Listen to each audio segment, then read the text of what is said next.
Jamunatiravanachari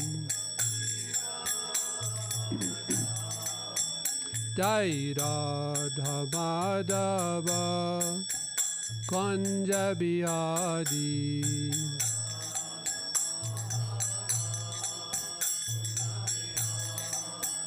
Jai Radha Madhava Kunja Bihari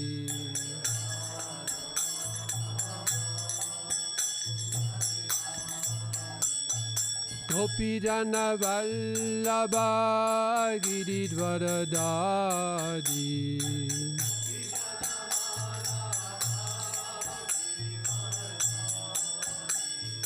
Gopi Jana Vallabha Giridvaradari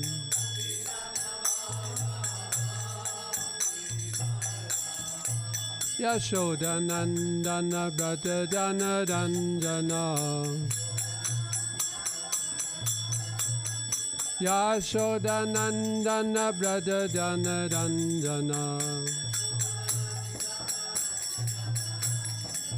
Jamunatiravanachari Jamunatiravanachari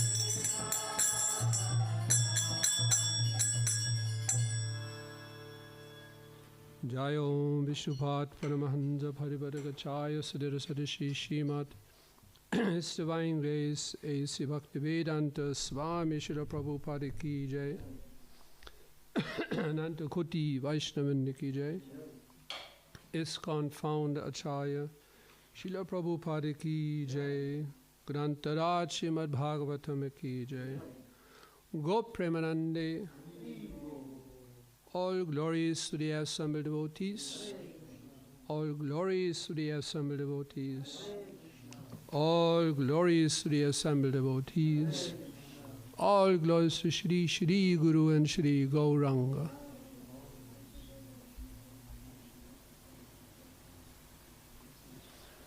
Om Namo Bhagavate Vasudevaya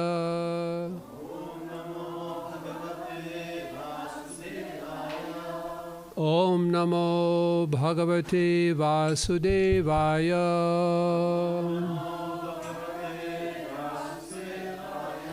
Om Namo Bhagavate Vasudevaya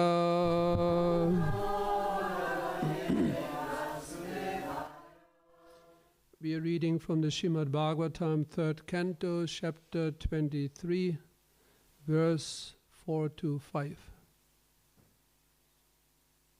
Nobody translating?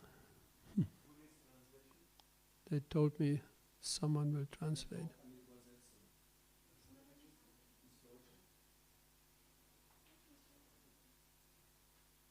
Akila, what is happening? Okay. So we have Till Maharshi. Do you chant both verses or only one? Only. Maharshina. Where is it? Here. Saha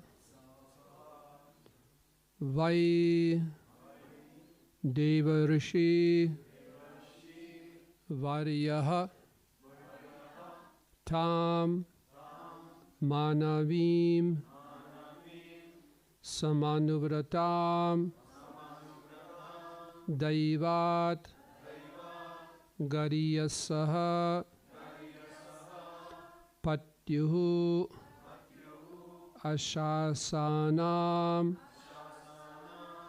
Maha Ashishaha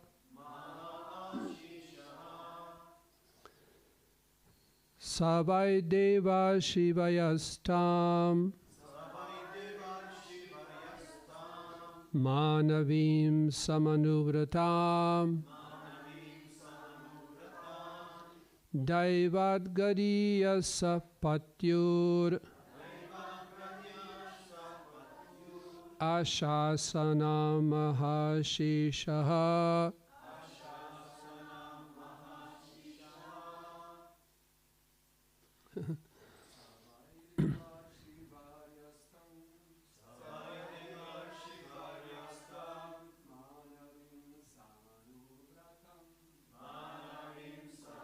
Vratam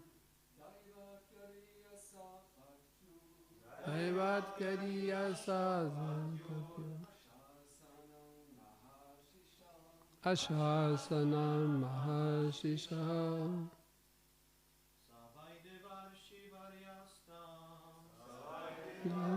Vayastam Anavim Samanuvratam Daivatkariya Sapatyur Ashasana Mahashisha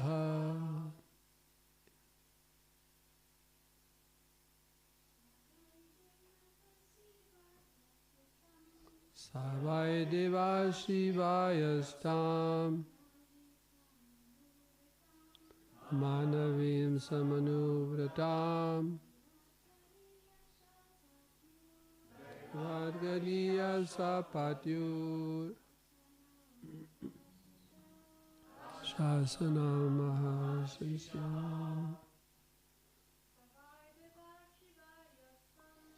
Savai Deva Shivayastam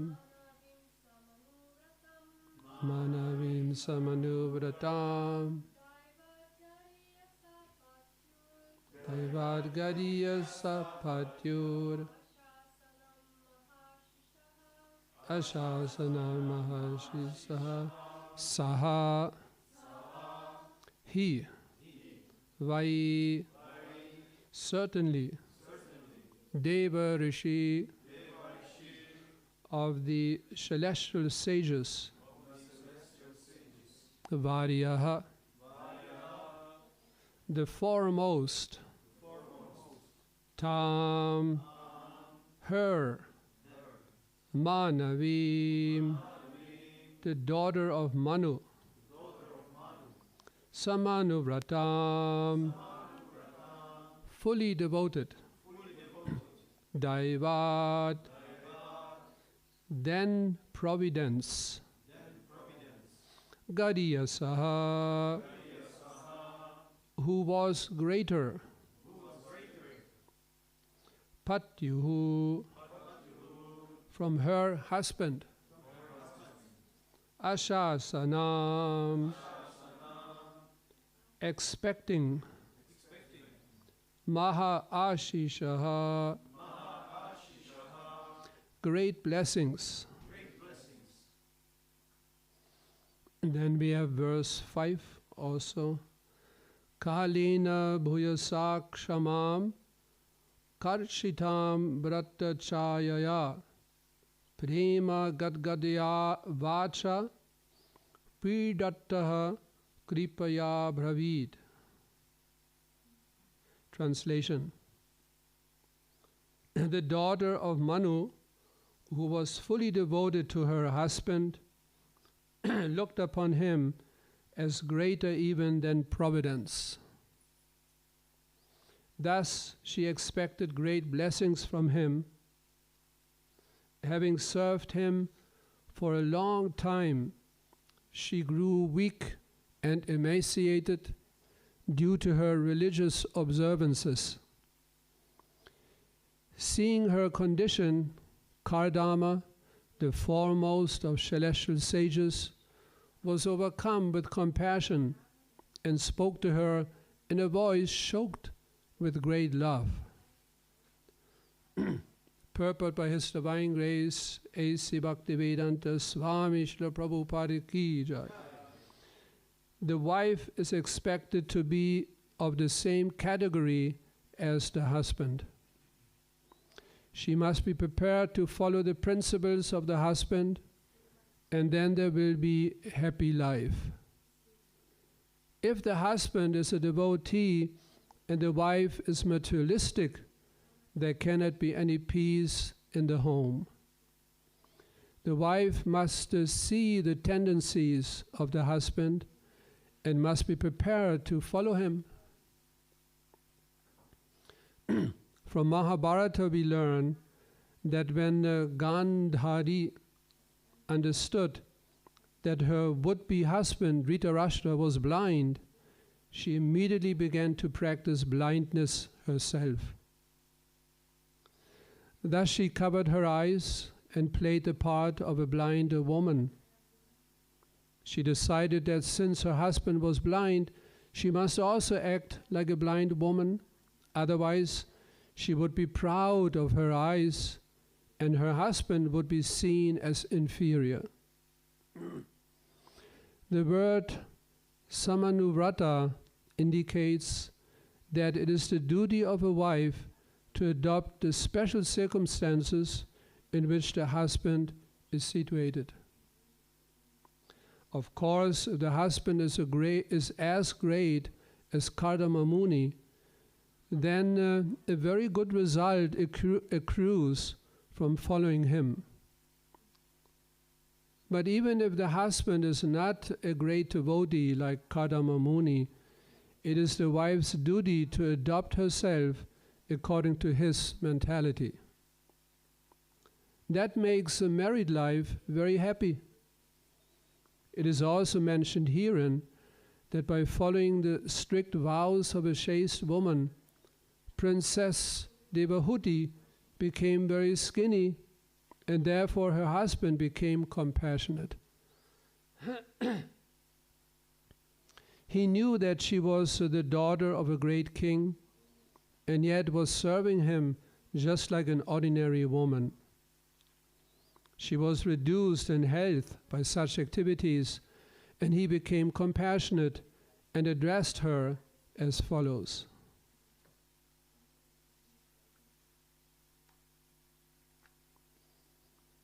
Nama Om Vishnupadaya Krishna Preshtaya Bhutale Srimate Bhaktivedanta Swami Niti Namane Namaste Saraswati Deve Gauravani Pachadine Nirvishesha Shunyavadi Pashadyadi Shataine Jai Shri Krishna Chaitanya Prabhu Nityananda Shri Advaita Gadadhar Shivasadi Gaur Bhaktavinda Hare Krishna Krishna Krishna Hare Hare Hare Rama Rama Rama Hare Hare.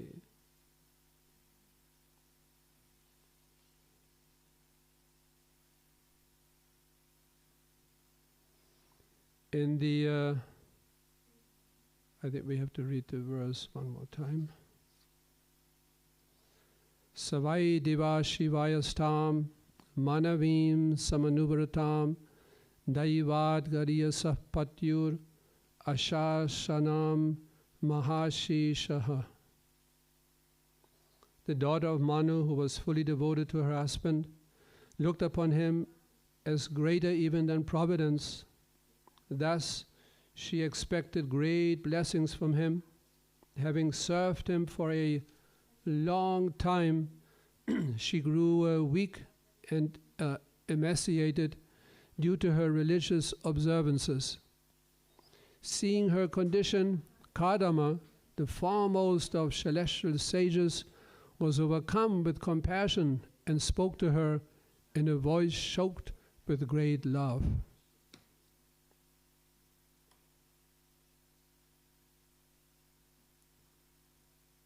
Yes. Samanuvrata, in the Sanskrit, that word, it means sama, of the same nature, same quality. And like Srila Prabhupada explained in the purport, if the wife is of a spiritual, devotional nature, and a husband might be of a materialistic nature, then there's no sameness. There will be difference. And in such a home, such a marriage, it cannot be very peaceful. Even it goes so far as in the Vedic literatures, like the Garuda Purana and other Shastras, Sammutika Shastra, etc. It goes so far to even compare the facial and bodily features of a man and a woman. So just by seeing the facial bodily features, man, woman, they already could see they match or do not match.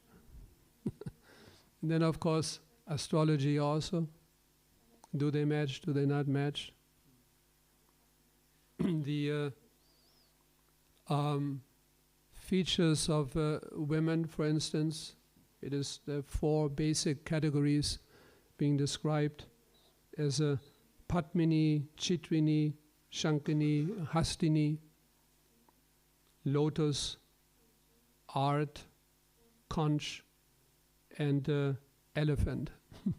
These are the 4 categories. The men also, they have 4 categories. I just have to, do we have some support? Something I can put under it?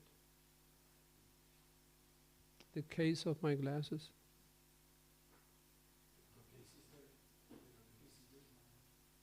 You give it. Okay. So much reflection, yeah. The man also 4 categories basic are given: rabbit, bull, horse and deer. So they each match with each other, and some they do not match. Then there's some further interesting description I would like to share with you. That a man who will be a king, that's from the Garuda Purana, a man who will be king will have soft feet which do not sweat. The toes will be even, and no veins will be seen on his legs. A man who will be a king has very little body hair.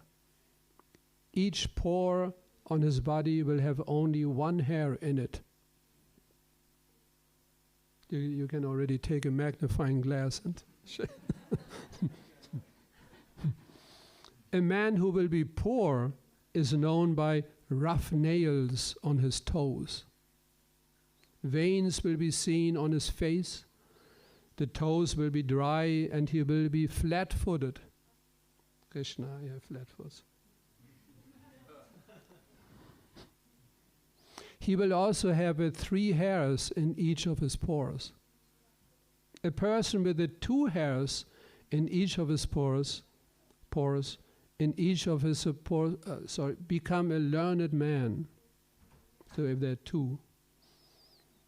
Then there's a whole description given related to the lines on the forehead. If there are 3 lines, then one will live for about 60 years. If there are 2 lines, only 40 years. There's only 1 line, only 20 years. But 1 line extends right across the forehead, then such a person will die at a very young age. When there are 3 lines extending right across the forehead, the person will live for 100 years.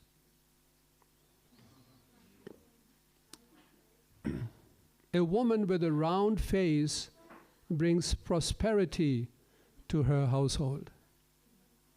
A woman with round eyes becomes a widow and suffers in her life. Large eyes and red lips mean that the woman will always be happy. If there are many lines on a woman's palm, she will always suffer. But if there are few lines on a woman's palm, she will always be poor. If you see the sign of the chakra on woman's palm, she will become either the wife or the mother of a king. And then, of course, we come to the point of relationship. That's a whole broad topic. It's such an important topic. I would also like to share with you a few notes. Because once I gave a whole seminar on relationship. The basic misunderstanding or a mistake is to think that the relationship is about me alone. That's the first great problem when it comes to relationship. The relationship really means it's a two-sided affair, not just about me. Because the conditioned souls, living entities in this material world, they imitate Lord Krishna. This is why this tendency is there. We will talk about this point. The false ego dictates us that I'm the center and that all should come to me, towards me. This creates an impersonal atmosphere.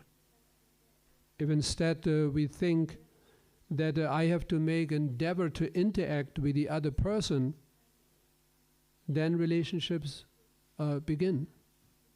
As soon as you think about the welfare, the needs of the other person, then we talk about relationship.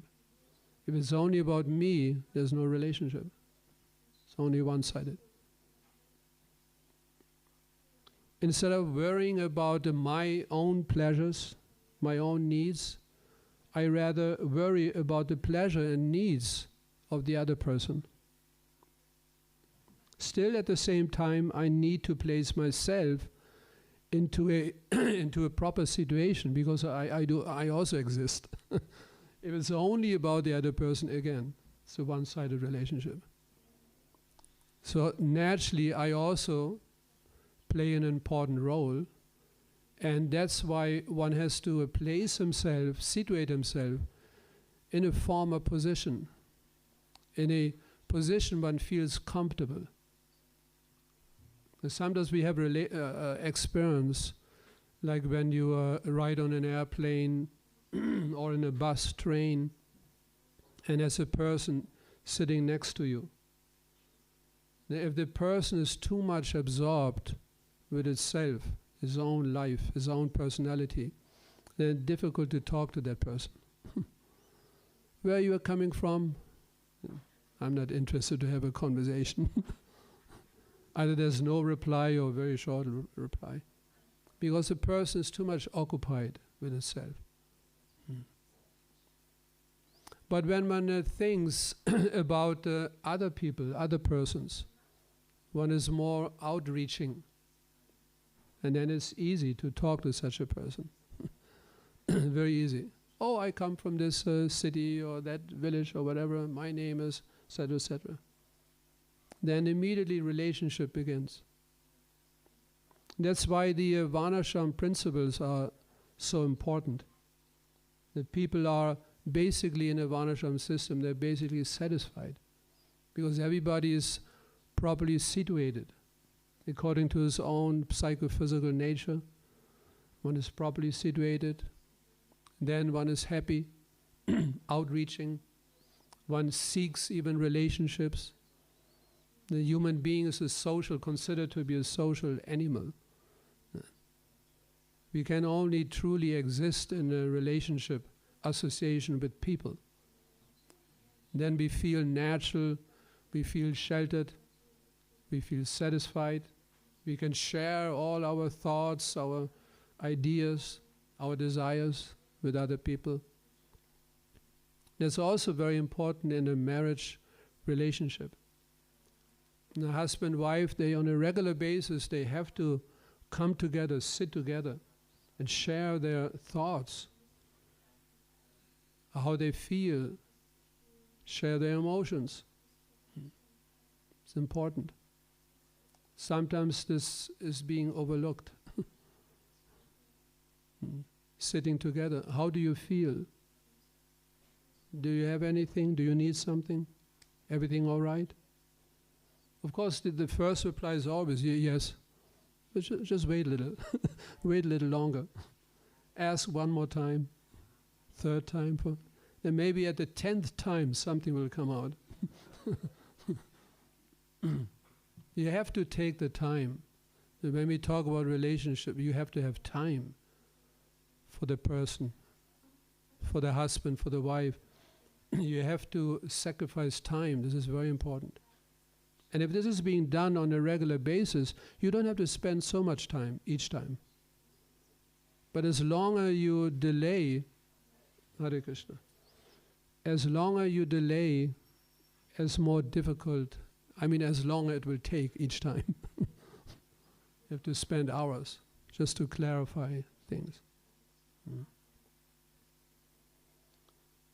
So the difficulty is that I expect the other person has to come forward first to me. Until that happens, I will not respond. That's a great problem. Basically, that only works if we talk about the Supreme Personality of Godhead. He is the center of everything. Everything is coming from Him. All situations, all kinds of relationships, all kinds of experiences, they're all coming from the Supreme Personality of Godhead, Krishna. He can interact on any platform at any time with anyone, depending on how we interact with Him. And that He also explains in the Bhagavad Gita. Accordingly, He reciprocates. Yeyatamam prapatyante tam sadaiva bhajamyaham vatmanuvatante manusha partha savashaha. In that verse, Lord Krishna explains that as all surrender unto me, I reward them accordingly. Everyone follows my path in all respects, O son of Partha, of Prita, O son of Prita.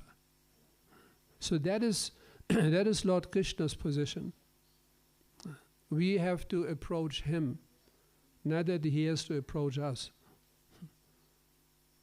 So when that position of Krishna is being imitated in this world, then we take on that particular attitude. You always expect people to approach you. Then you will respond, you will react, you will reciprocate. But that's wrong. This is not our nature. Our nature is that we have to approach, if we want a relationship, we have to approach the person. We have to step forward. We have to start the process. Then we talk about relationship. Traditionally, that's why people ask so many questions. Specifically in India, it is still being practiced. If you talk about relationship, you want to know, what is your name? What is your father's name? What is your occupation? What do you like? That's natural. And then if I see there's a lot of similarity, then naturally there will be a nice relationship.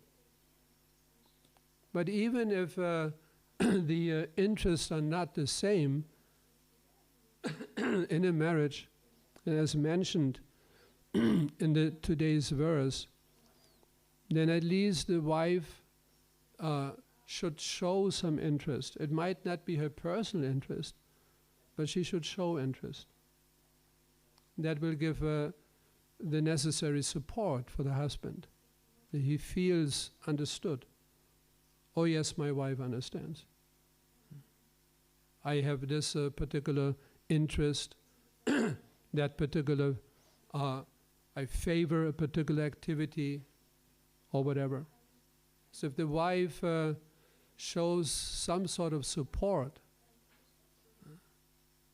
then he feels satisfied. And the opposite, if she does not show any support, then immediately there will be conflict. He doesn't feel understood.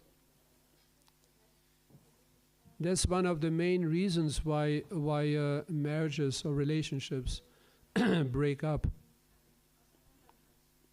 The person is seeking someone, trying to find someone who understands me, is it not?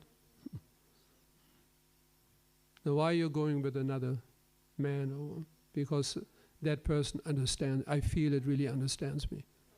So that's very important that the wife and the husband, of course, also, they have to show some understanding, some interest.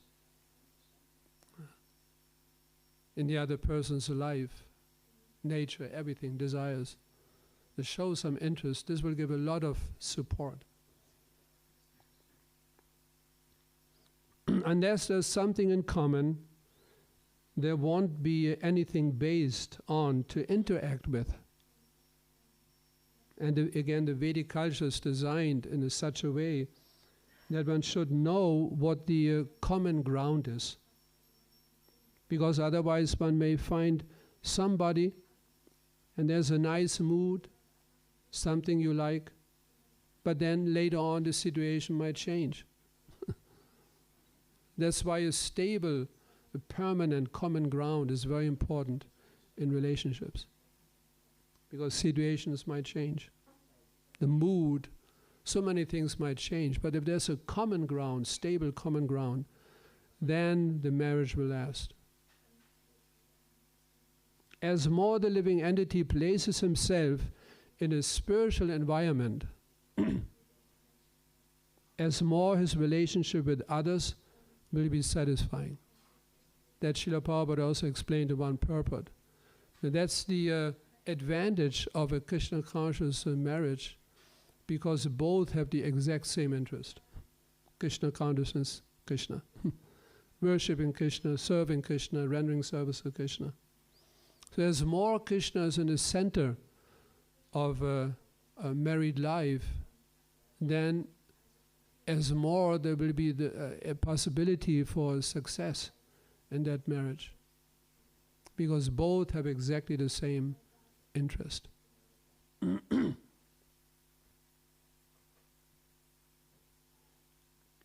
Fear of relationship, that's a big problem, especially also in modern society. Considered to be one of the many, many phobias, social phobia, and to interact with people. Some people are afraid of relationships. Perhaps some scars are there from previous life experiences or whatever. And many people are afraid of relationships. They might have been burned in this life before, therefore they're afraid, no, not again, not another relationship. There are 98 different types of phobias. And there's even a phobia of phobia. The list goes on. There's no end. So one of the main phobias is a social phobia. I'm afraid to interact with people. One of the reasons, important reasons, is that we are afraid of making mistakes. That's also a very important point in raising children. When a child makes a mistake, you should not punish the child. This is bad, because it will be afraid and it goes deep inside, like a trauma.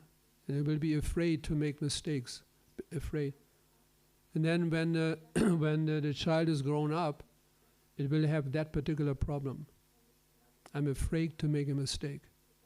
If I have to speak in front of many people, I might make a mistake. They will boo at me, laugh, and, oh, I make a mistake, I will be punished. There will be some kind of punishment. And then inhibition develops. What's the German word? Inhibition. Hemmung. It's a great problem. Hemmung. I'm again afraid. I'm afraid to talk to people or to do something in public because of punishment. I'm afraid. So to make a mistake, it is not a problem at all. It's just a learning process.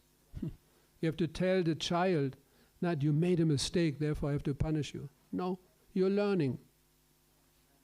You did it in a particular way and it should not be done in that way.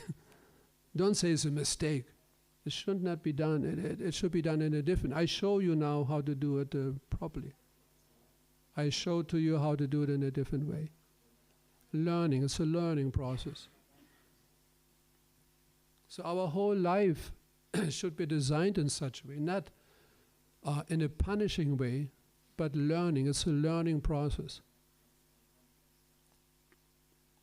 Like in spiritual life also, that we practice the brahmacharya life, student life. When I'll not be able to maintain the brahmacharya life, and rather I want to, it is not a mistake to want to marry. It's not a mistake.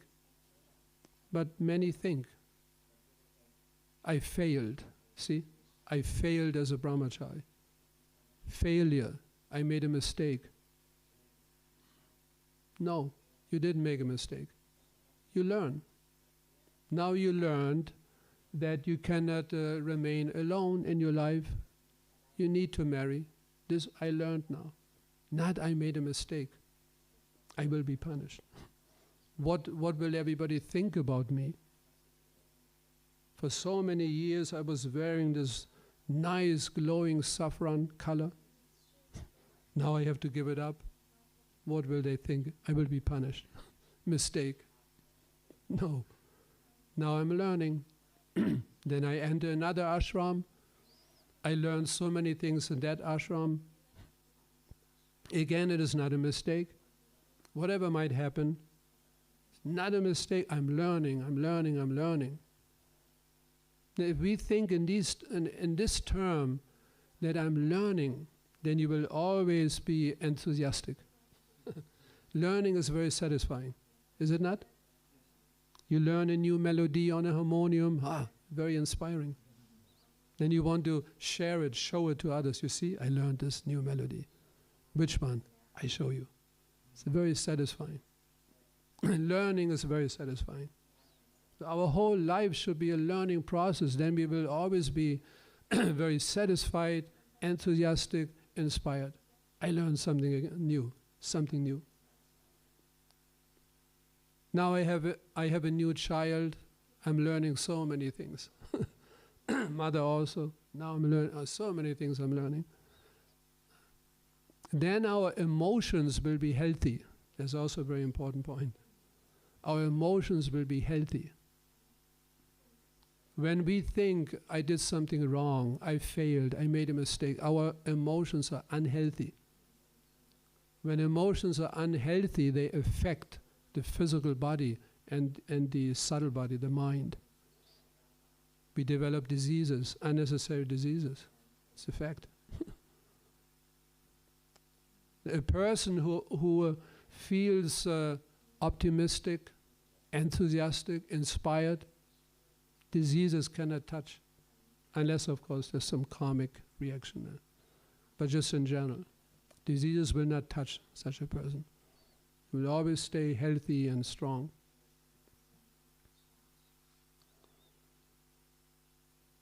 Now there's one, the point is, Vyasadeva, he described so many different historical events, and all these details we discussed now is in one of the Puranas. So many things he described. But then there's one verse by Vidura, spoken by Vidura.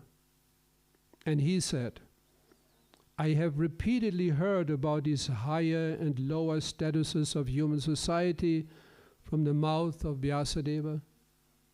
And I have enough of all these lesser subject matters and their particular happiness or distress. They have not satisfied me with the nectar of topics about Lord Krishna.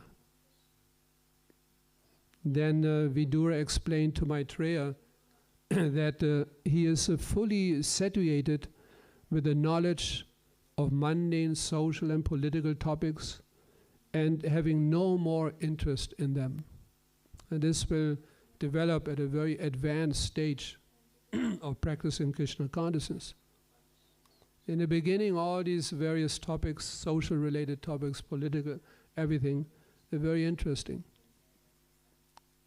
But when we make progress in Krishna consciousness, at one point we become satiated. We don't want to, no more interest. We just want to hear about Krishna, directly about Krishna. And that's why Vidura, he spoke this verse. Vayam tuna vitriptyama uttama shloka vikrame Yat Shinvatam Rasagyanam Svadu Svadu Pade Pade. He spoke that verse. That we never tire of hearing the transcendental pastimes of the Supreme Personality of Godhead, who is glorified with the hymns and prayers. Those who have developed a taste for transcendental relationships with Him relish hearing His pastimes at every moment. So Vidura's desire to hear about relationships with Krishna, he compared it to fire. If fire is never situated in its consumption of firewood, you can never satisfy a fire. Doesn't matter how much fuel you supply to it, it will just get bigger. It will never tell you, okay, now I have enough, and get smaller, and that's it. No. Just similarly, a devotee who develops a taste to hear about Krishna, Lord Krishna's pastimes, His qualities, etc., His entourage, His devotees, he will transcendently never be satisfied. He always wants more and more and more and more. In this way, the taste increases more and more. And that's the success, the final success of Krishna consciousness, that we always want to hear about Krishna more and more. So I would like to stop here. Srimad Bhagavatam ki jai, Srila Prabhupada ki jai, Gaur Premanande. Are there any thoughts, any you would like to share?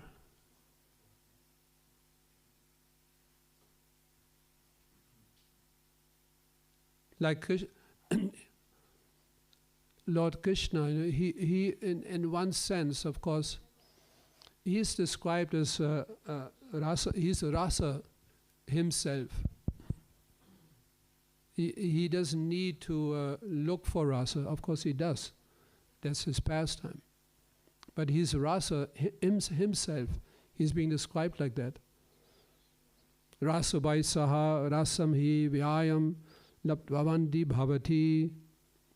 When one understands the Supreme Personality of Godhead, that He is a rasa, He's a reservoir of all pleasure, then one becomes peaceful, satisfied.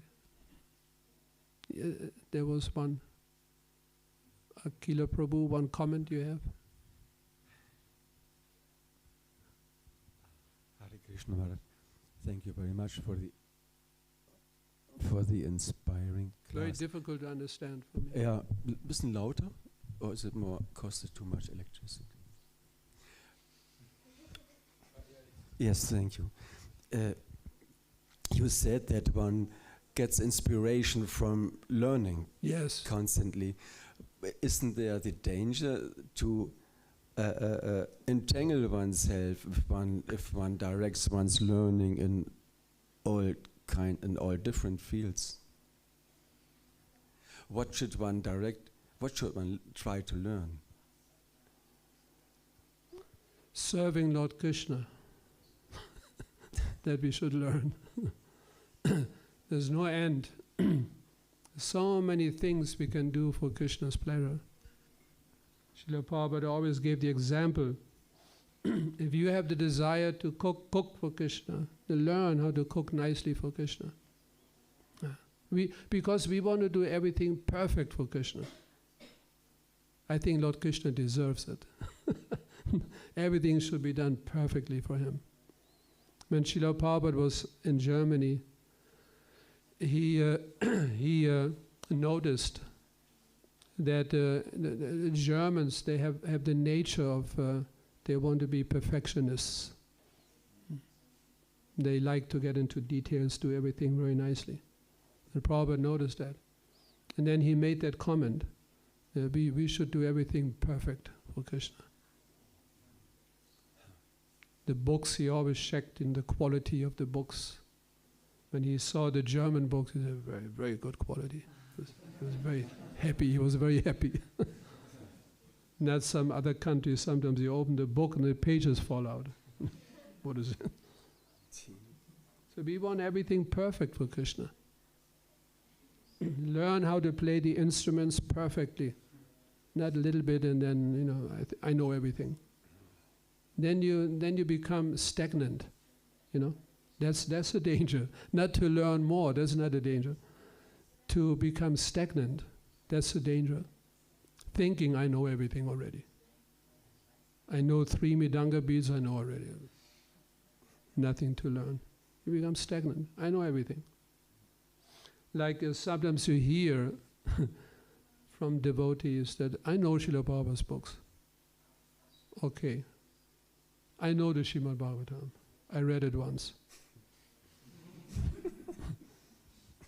What's explained in the 3rd canto? That's the danger that we think we know already everything. No. Learn more, get deeper into it. The danger is when we get absorbed in the mundane topics. That's the danger. And not spiritual topics. There's so many things to learn. How to do the puja properly. That in itself is already to learn a lot. And Srila Prabhupada also wanted from our devotees the Bhakti Shastri course. Then what is next? Bhaktivaibhava. What is next? No, there's one more. Sarvabhauma. Then Bhaktivedanta. What about that? Some did the Bhakti Shastri. What about the next level, next? Then complete your Bhaktivedanta course. And according to Srila Prabhupada's expectation, then you're qualified to accept disciples. Bhaktivedanta, then you can accept disciples. You're qualified. No, my point was not to absorb yourself in so many studies. My point was the learning. Our whole life we should see as a learning process. Not going from one failure to the next failure. But some people think like this. I failed. No, I learned. It's a completely different mindset. Completely different mentality. This answers something? Yeah, thank you. Bitte schön, bitte. Some more?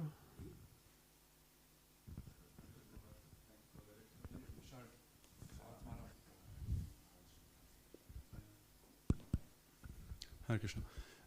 You mentioned that how sometimes when we ask each other like how are you, and then it takes maybe 10 times until the honest answer comes out, until the honest really to express ourselves. So, and then later you mentioned how maybe it's relevant how diseases actually sometimes develop when we diseases may develop also. Yeah.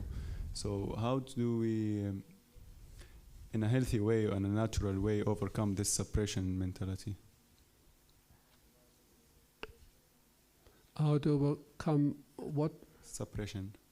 Suppression. Depression. Suppression. Suppression then develops into depression. You become depressed. That's another big problem. Depression. Negative. Always is negative. How to overcome? This was the question.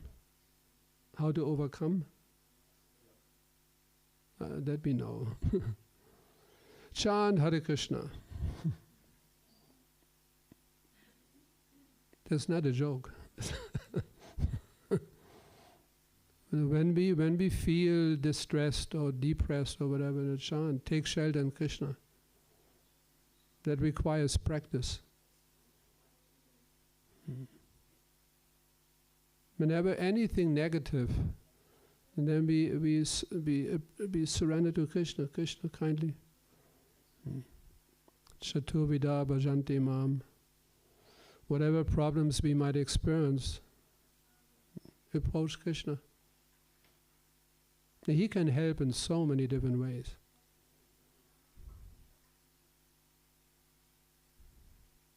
So that's how can we the solution is always Krishna consciousness. And of course association. Association is of utmost importance. If I don't feel inspired, associate with someone who is inspired. If I think too negatively, associate with someone who always thinks positively. Optimism is also such an important. Srila Prabhupada mentioned once, unless we are optimistic, we cannot become Krishna conscious. He made that statement. Optimism. We have to be optimistic. What is that proverb? Hope against hope. I personally don't understand it, but that's the proverb. Hope against hope. The meaning is, it looks hopeless, but still I hope. That means optimism. Everything looks hopeless, but still I hope. I might feel and think, I will not become Krishna conscious fully in this very lifetime. It doesn't matter. I hope I will become fully Krishna conscious in this very lifetime. That's my hope. And then Krishna helps. If someone who has this kind of attitude, Krishna helps. Like the example of the sparrow. The sparrow. Ocean took away the eggs. It looked very hopeless. But the sparrow was optimistic. I will get my eggs back. How? How will a sparrow challenge the ocean to give the... no way. No, it was optimistic. I will challenge the ocean. If you will not return my eggs, which you took away, I will dry you out, the sparrow thought. What can a small sparrow do? So it started, picking up the few drops at the beach. It looked hopeless. But then Garuda, he took compassion. Oh, so optimistic, so determined. I will help that sparrow. And then Garuda came. So when the ocean saw the shadow of Garuda, okay, he immediately returned the eggs. I don't want to mess around with Garuda. I better return the eggs. But that's optimism. It looks completely hopeless, but I have to hope. Then someone will help. Krishna will arrange that we will be helped, supported. It will come. Any other thoughts?